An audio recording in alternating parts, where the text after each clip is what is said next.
Money in the Bank is here, and this can change the path of a superstar's career. Climbing up high and securing the Money in the Bank briefcase can turn the most opportunistic superstar into a champion with a simple cash-in. Now, I'm not a huge fan of the Money in the Bank cash-ins because a champion always has to keep their head on a swivel, and any championship match is at jeopardy. Either way, the probability of becoming a champion is very high when a superstar cashes in, so in a sense, it's a one-way ticket to becoming champion very fast. With all that said, we will be giving our predictions for Money in the Bank. If you are a fan of wrestling content, please don't forget to like and subscribe. We are on the road to 10,000 subscribers. We just crossed the 2,000 subscriber mark. Thank you all for the support. Let's get into it. First up, we have Women's Intercontinental Champion Lyra Valkyria versus Becky Lynch. Again.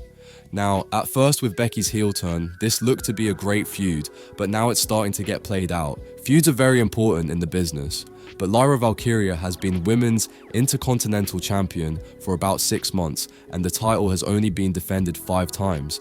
Valkyria has become much better throughout this feud with Becky. However, I don't believe Becky Lynch should have a rematch so soon after losing a month ago. Many other talents deserve a shot at the title, but this brings me to my prediction. With this being a rematch and the title is in need of having some level of prestige and importance, I believe Becky Lynch will win the Women's Intercontinental Championship.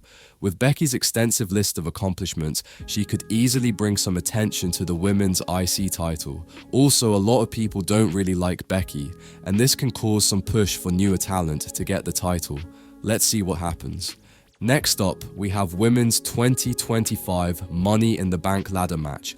In this match, we have Alexa Bliss, Roxanne Perez, Rhea Ripley, Julia, Naomi, and Stephanie Vaca. This match is packed with veterans and the future faces of the WWE, so this match should definitely not disappoint. With that being said, there are so many ways that this can go, but I see it only ending in one way. Let's rule out who I think won't win. Roxanne Perez, Julia, or Stephanie Vaca won't win. They have just moved up from NXT within the last few weeks.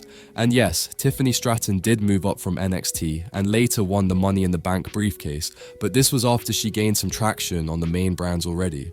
I also see Alexa Bliss not winning either. She was once one of my favorite superstars on the women's roster, but now it looks like she's only being used for a good pop here and there from the crowd.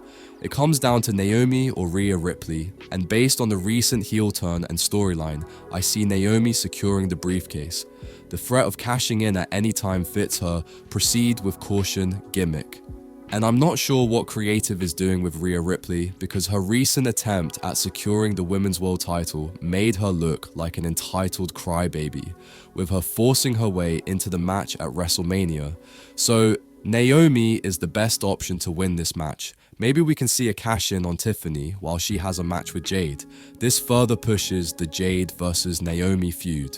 Next up is the men's 2025 Money in the Bank ladder match. Solo Sikoa, LA Knight, Penta, Andrade, Seth Rollins, and El Grande Americano. So let's rule out those that I think won't win.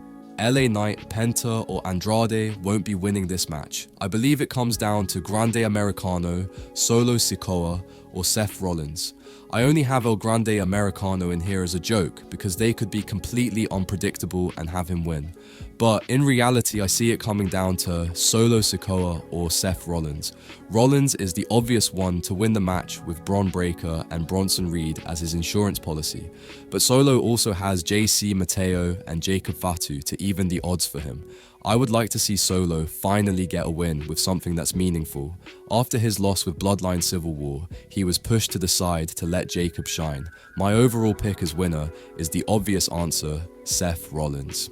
Finally, the main event, Cody Rhodes and Jey Uso versus John Cena and Logan Paul. Can I be honest?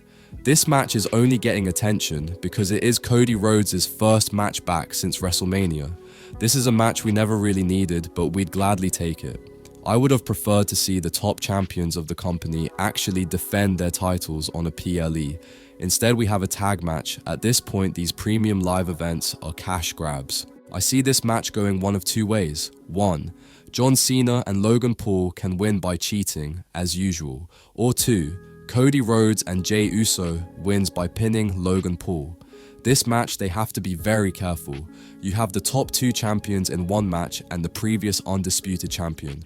These superstars cannot look weak at all throughout the match. They need to look unbeatable since they are the top guys. So with that, Logan would have to take the loss. Either way, we should be in for a good night. The WWE has been under fire lately and has made some questionable decisions, but that's another topic for another video. So what are your thoughts on the upcoming matches? Let us know your thoughts in the comments, and remember to like this video and subscribe to our channel for more wrestling content.